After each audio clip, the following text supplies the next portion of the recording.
내적 치유가 되어지는 은혜가 있게 되시길 바랍니다. 사람은 다른 사람 바라볼 때 뭘 바라봅니까? 겉모습을 바라봅니다. 그런데 주님은 우리를 볼 때 뭘 바라봅니까? 우리의 본모습을 바라보게 됩니다. 복음은 우리의 무의식도 치유합니다. 내가 나를 모른단 말이죠. 내 마음 나도 모르는데 내가 모르는 내 마음도 치유하는 겁니다. 내 생각도 치유하는 거예요. 그게 바로 복음의 능력입니다. 그래서 한 사람이 치유되어지면 가정 가문이 치유가 되어집니다. 그리고 치유받은 증인으로 내가 가기 때문에 고통당하는 수많은 사람들, 눌려있는 사람들을 치유하는 증인으로 서게 됩니다. 그게 바로 하나님의 나라입니다. 로마서 14장 17절에 하나님의 나라는 먹는 것과 마시는 것이 아니요 오직 성령 안에서 의와 평강과 희락이라. 어둠이 떠나가면 하나님의 나라 임하는데 바로 그게 의입니다. 그게 뭡니까? 평강이 넘치는 거예요. 희락이 넘치는 겁니다. 하나님의 나라는 평강이 넘치는 겁니다. 의가 있는 거예요. 죄책감이 없는 거예요. 하나님의 나라에는 희락이 넘치는 것을 보게 됩니다. 과연 정말 내게 이런 게 있었는가? 깜짝 놀랄 때가 있습니다. 내가 나를 보면서 무섭다 느낄 때가 있습니다. 내가 가까운 배우자라든지 자녀라든지 부모님이라든지 그리고 교회 안에 분명히 예수 믿는 사람인데 성령 충만하다고 생각했는데 보면서 깜짝 놀랄 때가 있습니다. 섬찟할 때가 있습니다. 그게 뭘 접한 겁니까? 어둠을 접한 거예요. 그 속에 있는 어둠을 접한 거예요. 내 안에 있는 어둠이 드러난 거예요.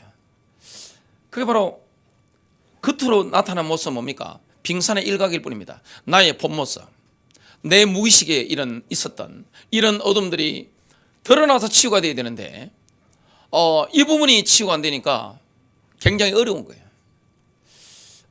살아가는 게 너무 고통스러운 거예요. 부부 생활이 너무 어려운 거예요. 내가 편치 않는 겁니다.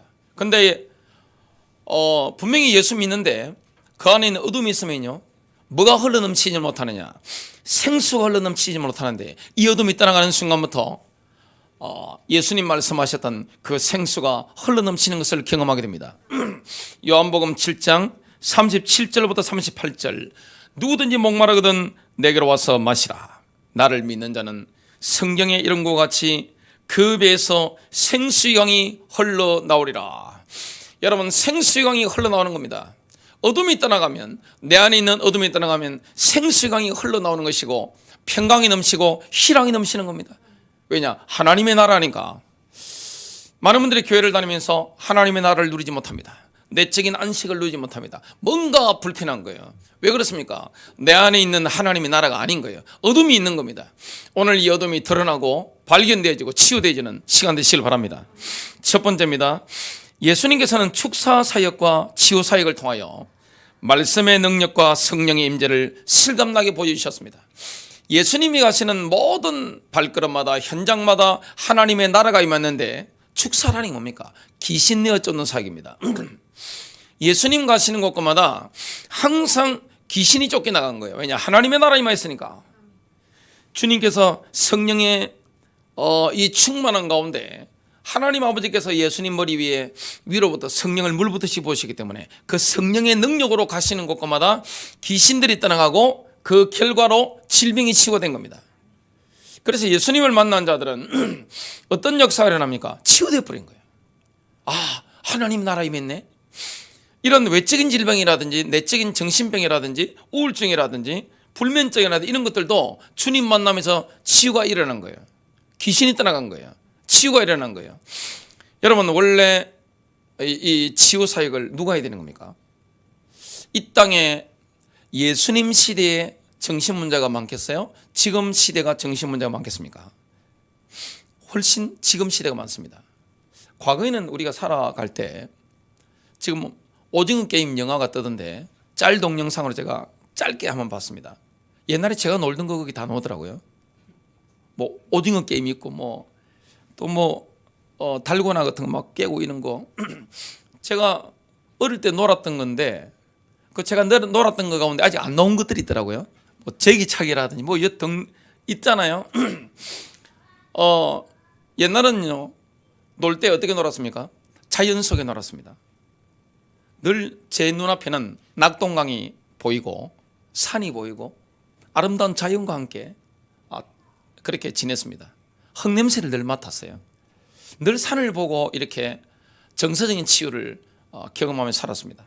요즘 아이들은 뭘 바라보고 삽니까? 요즘은 새들도 분별력이 생겨가지고 저게 사람인지 허수아비인지 바로 알아본다고 합니다. 고개를 팍 숙이고 있으면 사람이고 고개 빳빳하게 들고 있으면 허수아비입니다. 왜냐? 다 스마트폰 바라보기 때문에. 인간이라면 고개를 다 숙이고 있는 겁니다. 그 속에서 아름다운 걸 볼까요? 어둠이 막 나오는 거죠. 전자파에다가 여러 가지 유의한 것들, 우리의 그냥 별로 좋지 않은 것들을 많이 접하게 됩니다. 정신적으로 황폐한 거예요. 뭐가 지금 딱딱딱 깨어지죠? 인간관계 속에서 인간은 하나님과의 관계 속에서 그리고 사람과의 관계 속에서 정서적인 만족과 행복과 이런 뭔가 에너지의 이런 원활한 것을 통해서 건강을 누리게 돼 있는데 하나님과의 관계가 지금 탁탁 단절되면서 사람과의 관계도 이게 단절이 막 되는 겁니다.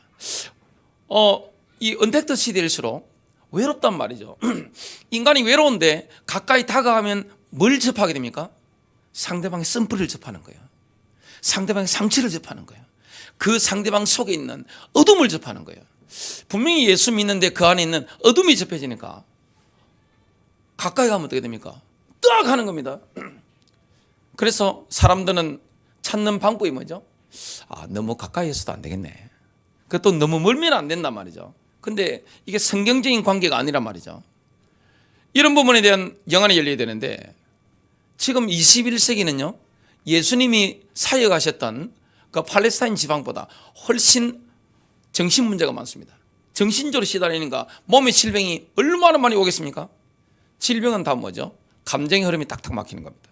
마음의 문제란 말이죠. 그러니까 온몸에 질병이 막 오는데 얼마나 아픈 사람이 많은지 모릅니다. 사실 이 치유사역을 누가 해야 되는 겁니까? 교회가 해야 되는 거예요. 지금은 이 치유사역을 어디로 다 넘겼죠? 병원으로, 정신병원으로, 그 다음에 현대 메이저 병원으로, 동네 병원으로 다 넘겼는데 이거 사실 누가 감당해야 되느냐? 교회가 감당해야 되는 겁니다. 예수님께서 하나님의 나라가 임하는 곳에 질병을 내어 쫓았단 말이죠. 주님이 가시는 곳에 하나님 나라 임하니까 질병이 막 떠나가는 겁니다. 마태복음 4장 23절 24절 예수께서 온 갈릴리에 두루 다니사 그들을 회당에서 가르치시며 천국 복음을 전파하시며 백성 중에 모든 병과 모든 약한 것을 고치시니 그의 소문이 온 수리아로 퍼진지라. 사람들이 모든 앓는 자 곧 각종 병에 걸려서 고생당하는 자 귀신 들린 자 간질하는 자 이 간질하는 자를 킹제임스 버전은 정신병자라고 표현을 했습니다. 중풍병자들을 데려오니 그들을 고치시더라. 예수님께서 영혼욕의 질병에 시달리는 사람들을 다 치유했습니다. 정신병까지 치유하고 육신의 질병까지 치유했습니다. 왜냐? 하나님의 나라가 임했기 때문에 그렇습니다. 우리의 연약한 것을 친히 담당하시고 병을 짊어지셔도다. 이 이사야 예언을 주님이 전도 현장에서 완벽하게 성취하신 겁니다. 특히 복음을 전하시는 현장 가보니까 이 하나님 떠난 인생, 마귀에게 눌린 인생, 귀신에게 눌려가지고 학대당하고 있는 거예요. 귀신에게 학대를 당하고 있는 거예요. 저는 어린 시절에 예수님을 믿지 않았기 때문에 귀신에게 학대 많이 당하고 살았습니다. 학대 엄청 당했어요. 저만 당했느냐? 우리 가족 다 함께 학대 엄청 당하고 살았습니다. 근데 제가 고2 때부터 교회를 다니고 예수님을 믿었는데 우리 예수님께서 저를 학대하신 적이 한 번도 없어요. 항상 기분 좋게 하셨어요. 항상 마음에 기쁨을 주시는 거예요. 너무너무 평안한 거예요. 너무너무 편안한 거예요. 그리고 마음에 확신을 주시고 정신적인 안정을 늘려주시는데 이 귀신은 성기 보니까 얼마나 저를 학대하는지 그래가지고 막 갖다 바치고 빌고 막 그랬단 말이죠. 학대당하는 이 영적인 현장, 주님이 가시는 전도 현장마다 하나님의 나라 임하니까 그 학대하게 만드는 악한 영들이 막 떠나가고 하니까 질병이 결과적으로 치유돼 버린 거죠. 이 땅에도 현대의학이 밝히지 못하는 정신 문제, 마음의 문제, 감정의 문제, 이것 때문에 몸이 아프단 말이죠. 이 원인을 밝히지 못한단 말이죠. 근데 이런 영적인 질병들, 마음의 상처들, 쓴뿌리들, 이걸 주님께서 치유하시는 겁니다. 2000년 전에 역사하셨던 그 예수의 보혈은 지금도 동일하게 역사하는 줄로 믿습니다. 지금도 역사하잖아요. 마태복음 8장 16절부터 17절, 저물매 사람들이 귀신 들린 자를 많이 데리고 예수께 오거늘. 지금은 귀신 들린 자를 정신병원에 가둡니다마는 예수님 시대 때는 어떻게 됩니까? 예수님께 정신 문제 있는 자, 율신의 별 질병 걸린 사람들을 막 데리고 갔습니다. 예수께서 말씀으로 귀신들을 쫓아내시고 병든 자들을 다 고치시니 이는 선지자 이사야를 통하여 하신 말씀에 우리의 연약한 것을 친히 담당하시고 병을 짊어지셨도다 함을 이루려 하심이더라. 예수님께서 이 전도 현장을 다니시는데 18년 동안 귀신 들려서 허리가 꼬부러진 한 여인을 만나신 겁니다. 여러분, 귀신 들렸는데 허리가 이렇게 꼬부러진 거예요. 지금 그런 분들이 얼마나 많겠어요? 모든 질병이 귀신 들렸다, 그게 아닙니다.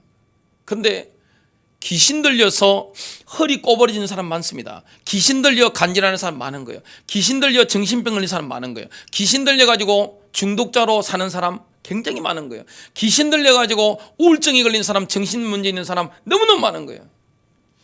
본인이 그게 귀신이라는 사실을 잘 모르죠. 그게 자기의 인격인 줄 압니다. 내가 원래 그런 줄 압니다. 원래 하나님 그렇게 만드신 적이 없어요. 인간은 아름다운 존재로 영혼육이 조화를 이룬 존재로 하나님 만드셨는데 그런 거예요. 그래서 예수님께서 그 귀신 들린 꼬부라진, 등이 꼬부라진, 허리가 꼬부라진 그 여인에게 어떻게 하셨습니까? 누가복음 13장 13절, 그녀에게 안수하시니, 꼬부라진 허리 위에 주님이 안수하신 거예요. 즉시 그 여인이 허리를 펴고 하나님께 영광을 돌리더라. 여러분, 18년 동안 귀신에게 시달렸다. 주님이 즉시 손을 얹은 치유됐다. 얼마나 기뻐요? 여러분, 귀신에게 학대당하는 사람들이 얼마나 많아요? 교회 안에도 귀신에게 지금 학대당하고 있는 분들이 얼마나 많은지 아세요? 본인이 학대당하고 있는 사실을 모를 뿐입니다. 그러니까 그 학대당하는 사람을 보면서 사람들은 뭡니까? 미워하잖아요. 아내가 남편을 미워하잖아요. 남편이 아내를 미워하잖아요. 그 어둠을 미워해야 되는데, 그걸 쫓아버려야 되는데 뭐합니까? 인간 자체 그 인격을 갖다 발라버리잖아요. 그 인격을 모독하는 거예요. 너 원래 그런 인간이야. 너 원래 그런 나쁜 놈이야. 너 쓰레기야. 인격을 모독한단 말이죠. 내가 지금 학대당하고 있는데 내가 나를 모른단 말이에요. 이런 부분을 오늘 영적인 눈이 열려서 주님은 이런 영안이 열려 계시기 때문에 가는 곳곳마다 하나님의 나라가 임하는 이런 역사가 일어나게 되는 겁니다. 영적 세계는 믿음의 세계입니다. 예수님이 아무리 성령 충만하다 하실지라도 치유받고자 하는 대상자가 믿음으로 응답하지 않으면 이게 하모니가 안 일어나는 거예요. 그래서 여러분, 치유가 되려면 어떻게 됩니까? 하나님이 치유하려고 하시잖아요. 치유 사역자의 그 믿음과 그리고 치유받고자 하는 사람의 그 믿음이 하나가 딱 됐을 때 스파크가 팍 일어나는 겁니다. 예수님께서는 혈루증 걸린 여인에게 이렇게 말씀했습니다. 마가복음 5장 34절, 따라 내 믿음이 너를 구원하였느니라. 왕의 신하가 죽어가는 아들을 살려달라고 간청했습니다. 그때 예수님께서 이렇게 말씀했습니다. 가라, 내 아들이 살아나느니라. 왕의 신하는 믿고 가는데 그 시간에 치유된 거예요. 여러분, 믿음이라는 것은 시공간을 초월합니다. 예수님께서는 나사렛에서는 고향 사람들의 불신앙 때문에 치유 사역이 막히는 걸 경험하셨습니다. 왜냐? 다 아니까. 예수님의 고향 나사렛 사람들은 예수님에 대해서 어린 시절부터 알고 있기 때문에 그 불신앙을 딱 벽을 쳐버리기 때문에 안 되는 거예요. 이거는 설교자의 설교도 마찬가지고 치유 사역자를 만날 때 그 마음도 마찬가지입니다. 기대감이 없고 인간적인 벽을 딱 쳐버리면 안 들어오는 거예요. 치유가 안 일어나는 거예요. 그 예수님이 치유하는데 다른 동네는 치유가 엄청나게 일어나는데 유독 나사렛만 치유가 안 되는 거예요. 몇 사람 외에는 치유하신 적이 없어요. 마가복음 6장 6절, 그들이 믿지 않음을 이상히 여기셨더라. 이에 모든 촌에 두루다니시며 가르치시더라. 두 번째입니다. 예수 그리스도의 인격적인 만남을 경험한 사람도 내적 치유가 되어야만 자신 속에 하나님의 나라를 경험하게 됩니다. 여러분, 예수 그리스도의 초자연적인 만남을 경험했는데도 불구하고 성령 체험했는데 성령 세례까지 받았는데 한 번씩 뭐가 올라옵니다. 그게 뭐죠? 그게 귀신이에요. 그게 어둠이에요. 그게 속에 있는 어둠이란 말이에요. 그러니까 어떻게 됩니까? 편치 않은 거예요. 하나님의 나라는 의와 평강과 희락인데 평안이 없는 거예요. 기쁘지 않는 거예요. 내 안에 생수가 막 흘러나와야 되는데 뭐가 나옵니까? 쓴물이 막 올라나오는 거예요. 그 말을 듣고 있으면 상대방 그냥 나가 떨어져 버리죠. 여러분, 이런 부분이 얼마나 힘든 일입니까?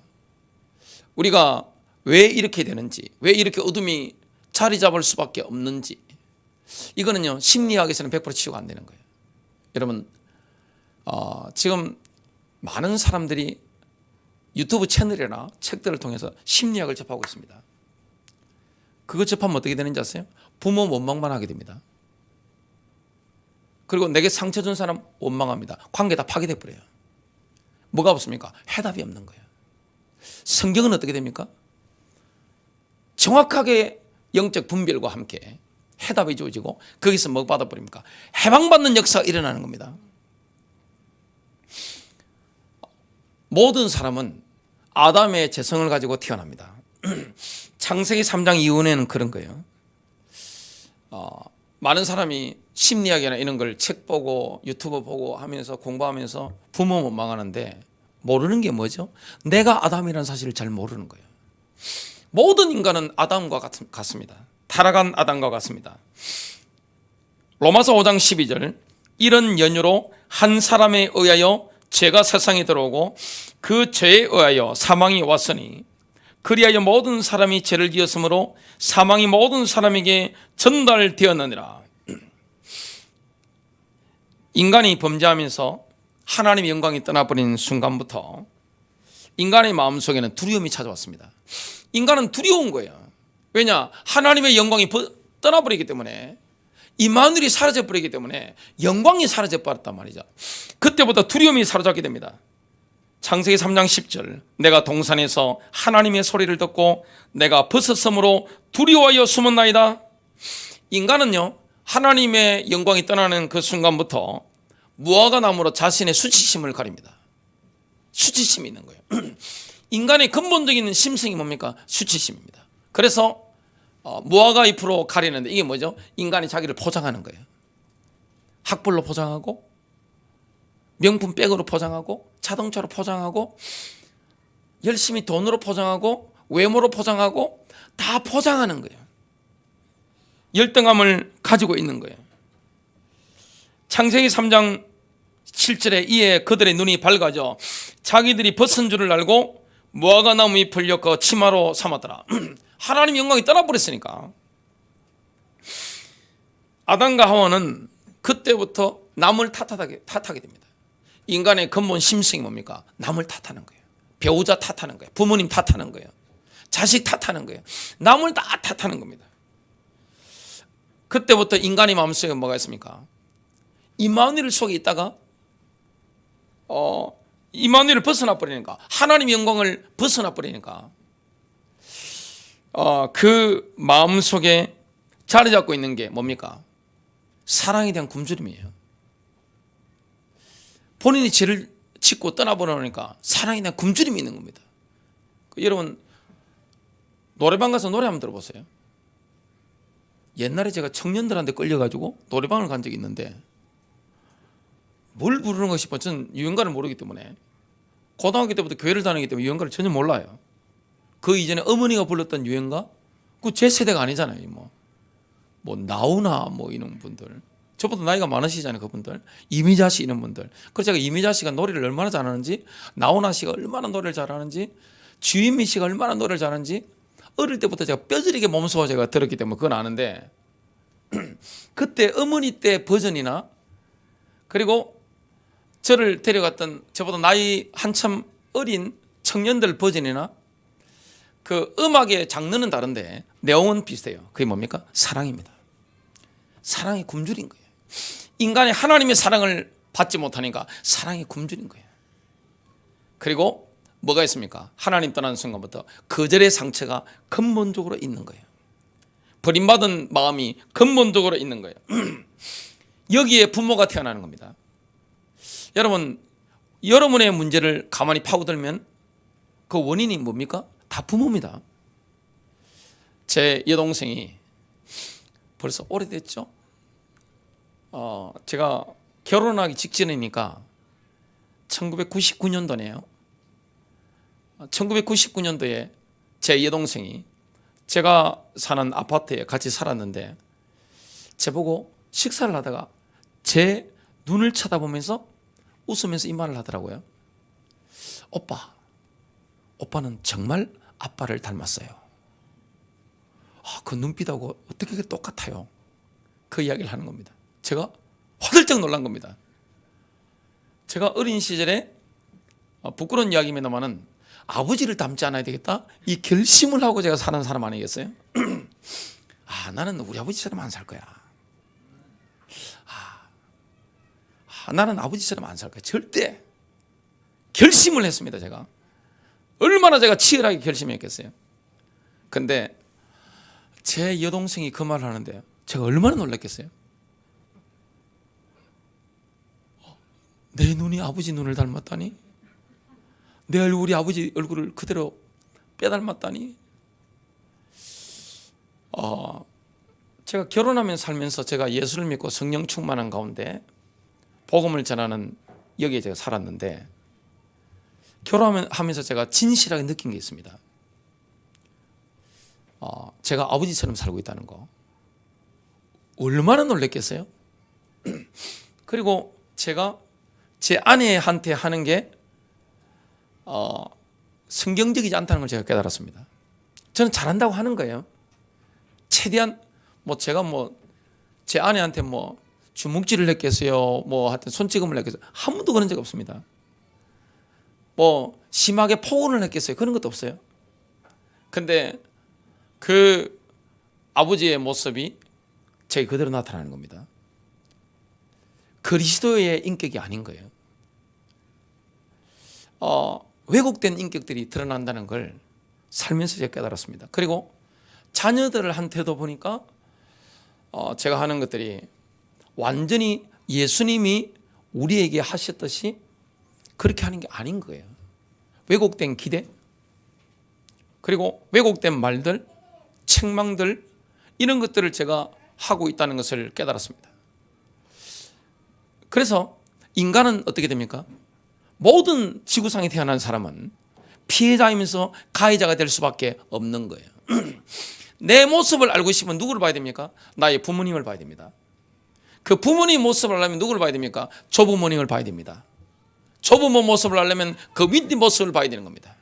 예수를 믿는데 기독교의 전통이 약한 대한민국에서 교회를 다니는 대부분의 분들은 저를 비롯해서 이게 성숙되지 못한 인격, 성화되지 못한 인격 때문에 굉장히 가족들에게부터 피해를 주고 산다는 사실을 우리는 깨닫게 되죠. 바깥에서는 인격이 드러나지 않잖아요. 여러분, 나의 인격이 오픈되는 현장은 바로 가정입니다. 가족 안에서 나의 인격이 오픈되는 거예요. 그래서 우리가 성화가 돼야 되는데, 결혼하는 연령이 보통 20대 후반이나 30대 초반, 중반, 요즘은 40 넘어서도 합니다만은, 근데 본인의 재성, 본인 속에 있는 어둠을 다 해결하고 성화가 돼가지고 자기의 죄를 다 이렇게 싹 정리하고 외모뿐만 아니라 스펙뿐만 아니라 내 속의 내면까지 예수의 인격을 닮은 하나님의 사람으로, 하나님 나라를 정말로 누리는 사람으로 변화돼 가지고 결혼한 사람 누가 있겠어요? 그 때문에 우리는 자녀들에게, 배우자에게 가해자가 될 수밖에 없는 겁니다. 정말 우리가 어떻게 됩니까? 가해자가 될 수밖에 없는 거예요. 얼마나 우리가 사실 배우자에게 미안한 게 많아요. 자녀들에게 얼마나 미안한 게 많아요. 저도 자녀 3명 키워보니까 저한테 제일 피해를 입은 게 큰아들이더라고요. 그때 압니까? 그냥 저는 제가 성령 충만하고 뭐가 다 잘하는 줄 알았어요. 근데 시간 지나고 보니까 제일 3명 중에 제가 피해를 많이 준 게 제 큰아들이라는 사실을 깨달았습니다. 많은 분들은 자기가 어떤지 모릅니다. 내 모습을 몰라요. 그래서 남 탓만 계속 합니다. 우리는 참 이런 부분을 보면서 정말 왜 우리에게 내적 치유가 필요한지 그걸 깨닫고 인도를 받아야 됩니다. 부모의 죄라는 것은 신명기 24장 16절에 의하면 자녀에게 전달되지 않습니다. 그런데 문제가 뭡니까? 같이 살기 때문에 그 부모의 인격 속에 붙어 있었던 기질과 성격 가운데 그걸 활용했던 그 영들이 전이가 되는 겁니다. 그러니까 다 내려온 거예요. 여러분, 그 부모님들 그래 하잖아요. 야 임마 성격이 왜 그래?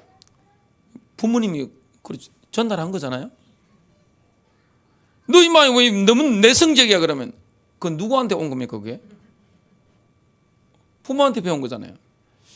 우리 아들 하나가 어린 시절 때 유치부 아이들 가면 이렇게 율동 막 하잖아요. 그러면 부모님들은 의무적으로 가서 앉아서 보고 있어야 돼요. 그냥 누구만 보죠?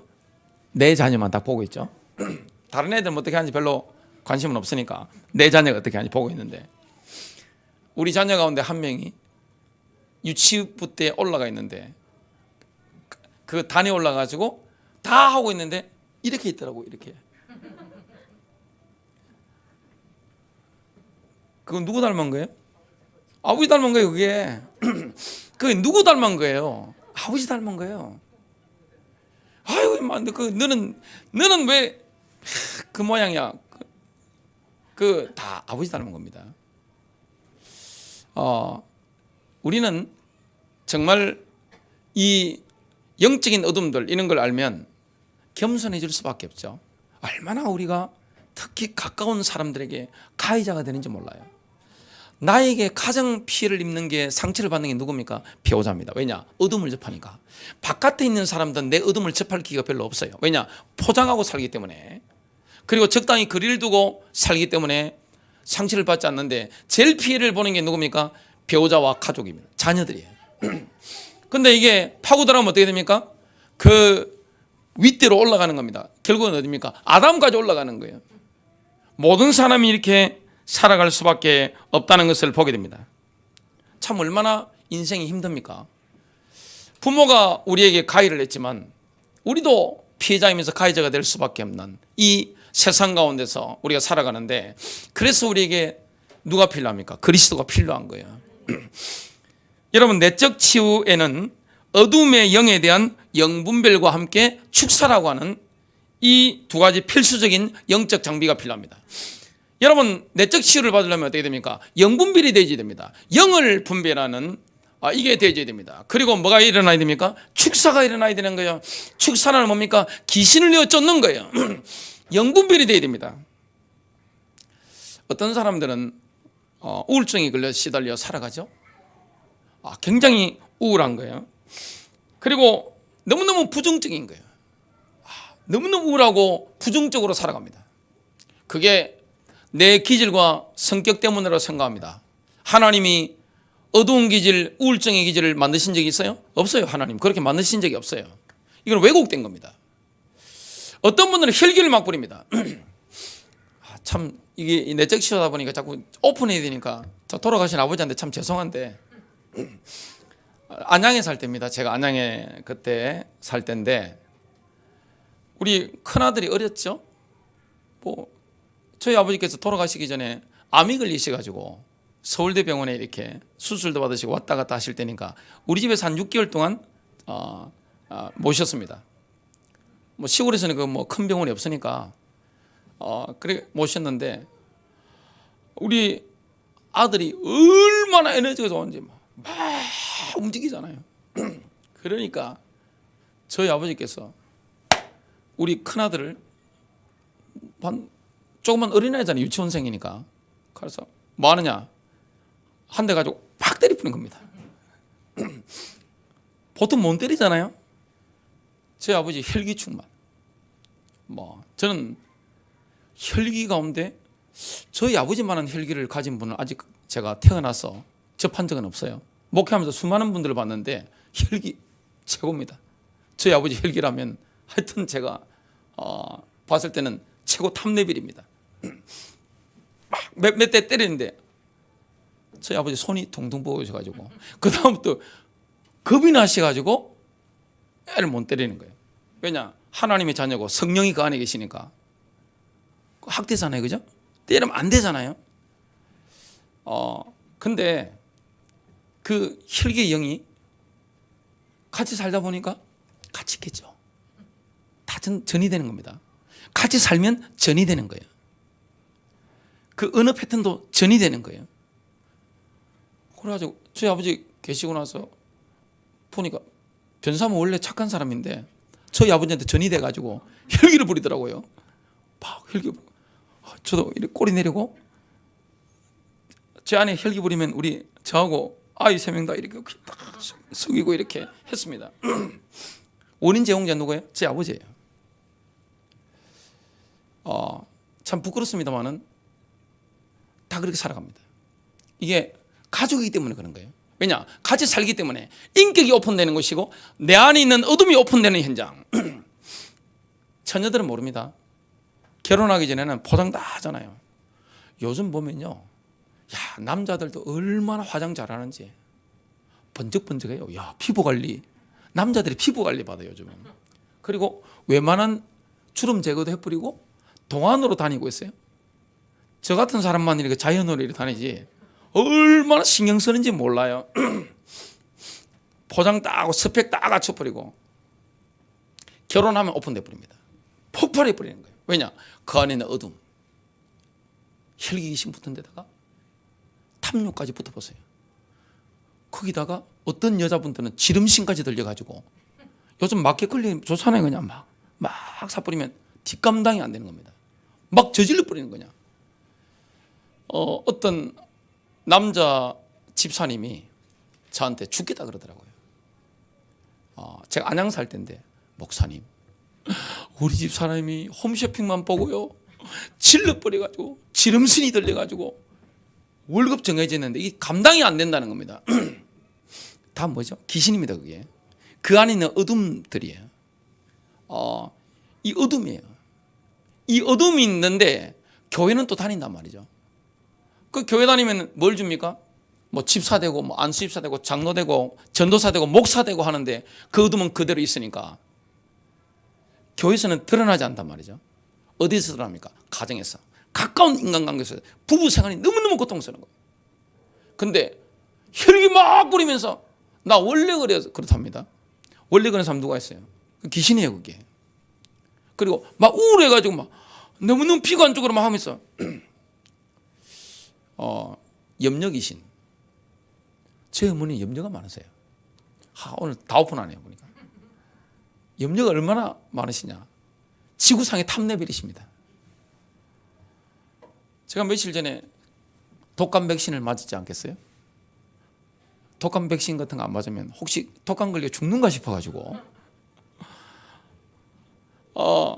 매일 제가 안부 전화 드리는데 매일 전화 드리는 그 시간이 정해져 있습니다. 그 시간 넘었으면 혹시 우리 아들 죽었는가 싶어가지고 잠을 못 주무시는 거예요. 이 정상이에요? 제 동생 2명 죽으면서 들어온 거예요. 그 영이에요. 영. 근데 사람들은 뭡니까? 내 원래 성격, 내 기질이 그래. 그런 건 없어요. 하나님 그런 사람을 창조하신 적이 없어요.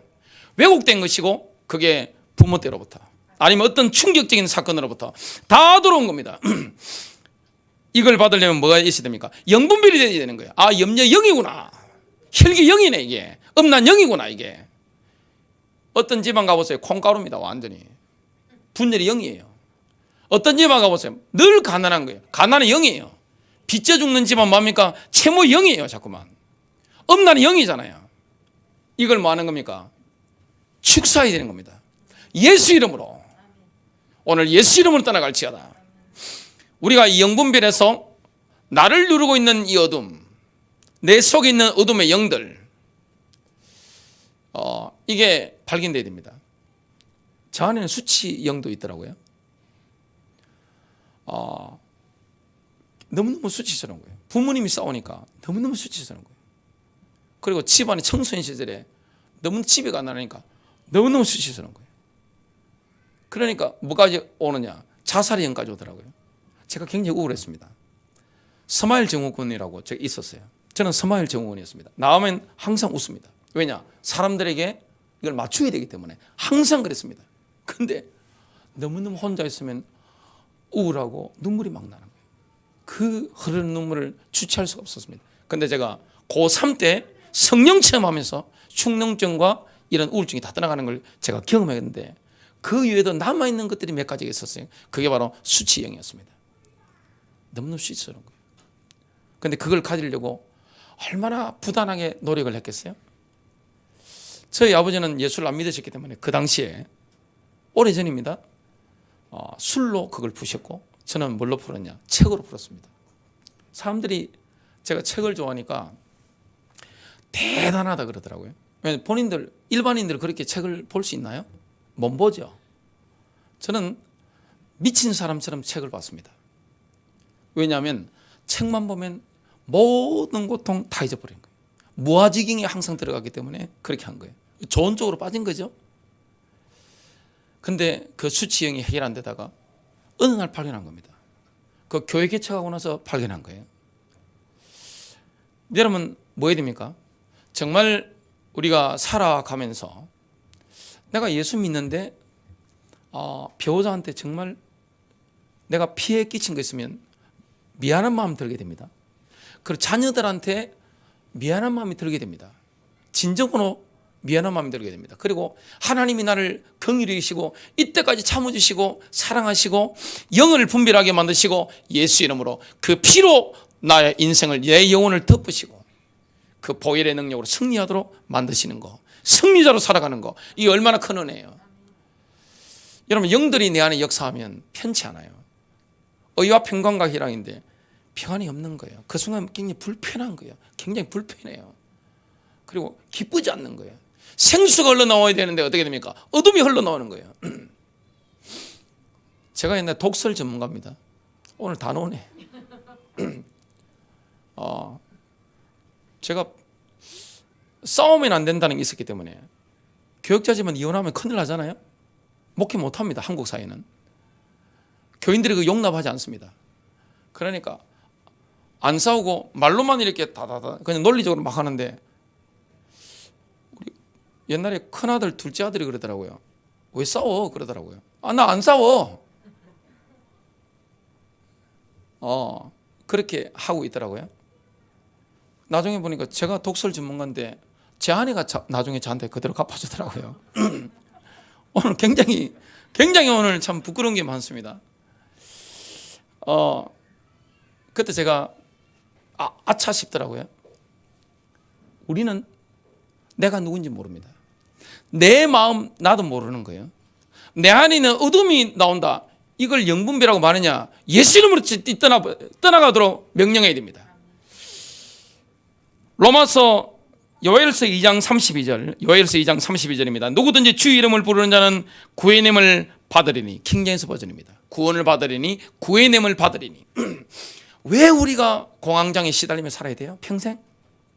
왜 우리가 남한테 혈기 부르면서 배우자 시달리게 만들고 자식들 어렵게 만들어야 돼요? 왜 우리가 우울증에 걸려 살아가면서 내가 귀신한테 학대받으며 살아야 돼요? 주님은 우리에게 승리를 주시는 것입니다. 그리스도는 우리에게 승리를 주시는 분이에요. 예수 이름으로. 그래서 이걸 명령하면 떠나가는 것을 경험하게 됩니다. 전 승리했습니다. 너무너무 감사한 거예요. 그래서 제 안에 뭐가 있느냐? 의와 평강과 희락이 있어요. 생수가 흘러나오는 거예요. 이게 행복이구나. 이게 기쁨이구나. 늘 경험하는 거예요. 세 번째입니다. 축사 이후에 외부로부터 오는 영적 공격을 물리치고자 한다면 자신의 마인드를 성경적으로 훈련해야 됩니다.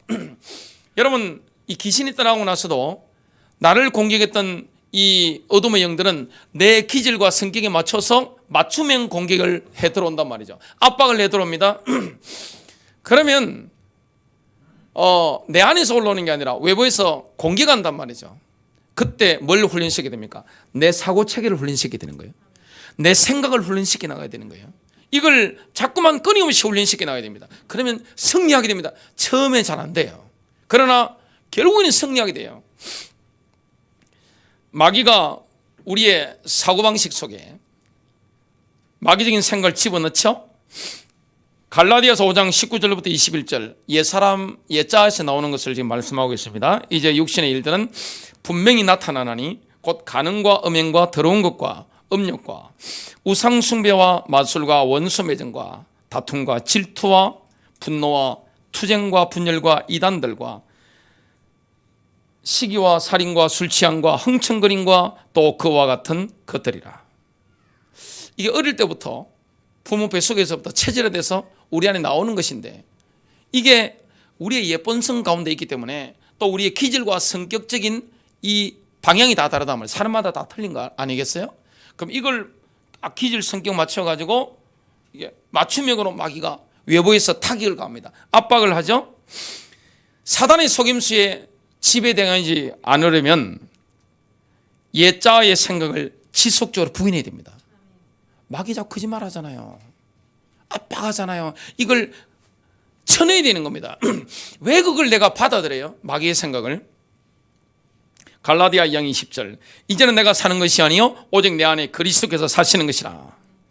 마귀의 공격으로부터 우리의 생각을 지켜내기 위해서는 우리 스스로 구원의 투구를 써야 됩니다. 왜냐? 주님이 믿는 자에게 구원의 투구를 공급해 주셨기 때문에 우리가 착용해야 되는 거죠. 우리의 사고를 성경적으로 훈련하는 것을 하나님은 우리 스스로에게 책임을 지으신 겁니다. 그건 내가 해야 되는 거예요. 여러분, 내 안에 있는 어둠이 떠나갔다면 내 기질이 있단 말이죠. 성격적인 게 있단 말이에요. 이게 장단점이기 때문에 이걸 마귀가 활용해서 우리를 공격하는 거예요.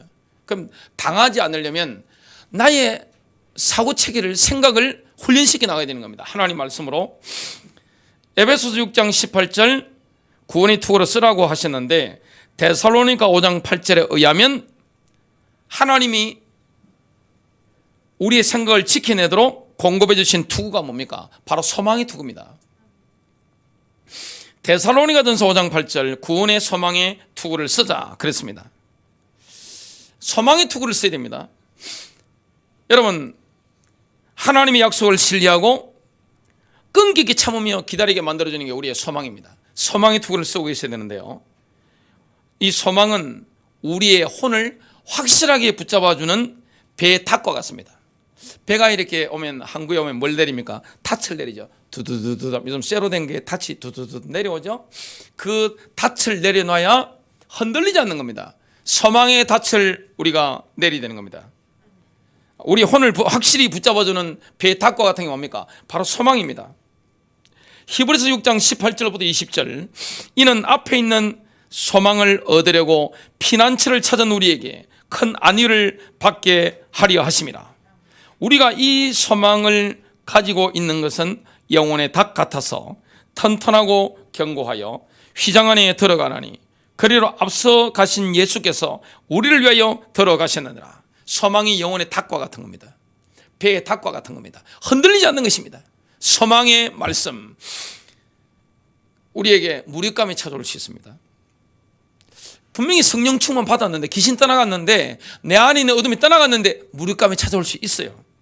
우울해질 수 있어요. 절망이 찾아올 수 있어요. 낙담이 올 수 있어요. 이때마다 하나님 말씀을 선포해야 됩니다. 예레미야서 29장 11절 너희를 향한 나의 생각을 내가 아나니 평안이요 재앙이 아니니라. 너희에게 미래와 희망을 주는 것이니라. 마귀가 내 인생이 틀어졌다고 왜곡시키는 생각을 집어넣어줍니다. 그런데 우리는 뭐합니까? 믿음으로 하나님께서 내 모든 상황, 내 일의 모든 것을, 내 인생의 모든 것을 통제하고 계신다, 이걸 선포해야 되는 거예요. 로마서 8장 28절 우리가 알거니와 하나님을 사랑하는 자 곧 그의 뜻대로 부르심을 입은 자들에게는 모든 것이 합력하여 선을 이루느니라. 우리에게 부정적인 생각이 들으면 어떤 생각이 들죠? 내가 이러다가 망하는 거 아니야? 내가 실패하는 거 아니야? 분명히 귀신 떠나갔는데 이 생각이 찾아올 수 있습니다. 그때 빌립보서 4장 13절 말씀으로 마귀를 대적해야 되는 겁니다. 내게 능력 주시는 자 안에서 내가 모든 것을 할 수 있느니라. 결론 맺습니다. 내적 치유가 되어져야만 성화가 되어집니다.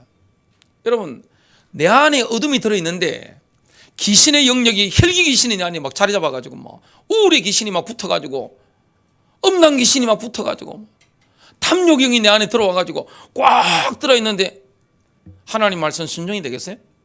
먼저 뭐 해야 됩니까? 내 안에 있는 어둠을 축사를 해야 되는 겁니다. 예수 이름으로 귀신을 내어 쫓아야 되는 거예요. 나를 누르고 있는 어둠의 영들, 나를 우울증과 공황장애로 누르고 있는 모든 어둠의 영들, 이걸 쫓아내버려야 되는 거예요. 나를 혈기로 사로잡는 어둠의 영들, 그것 때문에 얼마나 인생이, 우리 집에는 저희 아버지 때문에 돈 많이 썼습니다. 그 무슨 돈인지 아시겠죠? 돈 많이 쓴 겁니다. 참 이게 얼마나 손해가 많아요. 근데 이게 어떻게 됩니까? 싹 치유되는 겁니다. 그러면요, 성화가 되는 겁니다. 내 안에 의와 평강과 희락이 있고 생수가 흘러 넘치기 때문에 어떻게 됩니까? 주님께 순종할 수 있는 거예요. 그 주님을 모시고 하는 겁니다. 그래서 사람을 제일 조심해야 되는 게 뭐죠? 딱지 붙이는 겁니다. 배우자를 향해서 원래 저런 사람이야? 저 사람 안 돼. 내 수십 년 살아봤는데 안 돼. 인간 안 돼. 자녀를 향해서 뭡니까? 딱지. 여러분, 절대 자녀를 향해서 이 멍청이 뭐 이런 말 하지 마세요. 혹시 그런 말 하셨다면 회개하고 자녀한테 사죄하세요. 왜 자녀 인생길에 걸림돌을 놓으세요? 왜 자녀 인생 마음에 못을 박아요? 하나님께 회개하시고 자녀한테 회개하세요. 미안하다 하세요. 용서해달라 하세요. 자녀가 용서가 안 된다 하면 어떻게 됩니까? 기다려야 될 거 아니겠어요? 하나님 나를 용서하셨다면서 할렐루야 룰루루 하면 안 됩니다. 상대방 용서할 때까지 계속 용서를 구해야 되는 거예요. 하나님 그걸 원하시는 거예요. 여러분, 주님은 우리에게 승리를 주시는 분이에요. 왜 딱지 붙이고 살지요? 나에 대해서? 나 원래 이런 인간이야. 저 사람 원래 저런 사람이야. 왜 그렇게 살지요? 주님은 우리에게 승리를 주시는 분이에요. 예수님이 얼마나 좋아요. 평강이 있잖아요. 기쁨이 있잖아요. 자유하잖아요. 얼마나 자유해요? 내 안에 생수가 흘러 넘친단 말이에요. 내 배에서. 여러분, 승리하시기를 주 예수 그리스도 이름으로 축복합니다.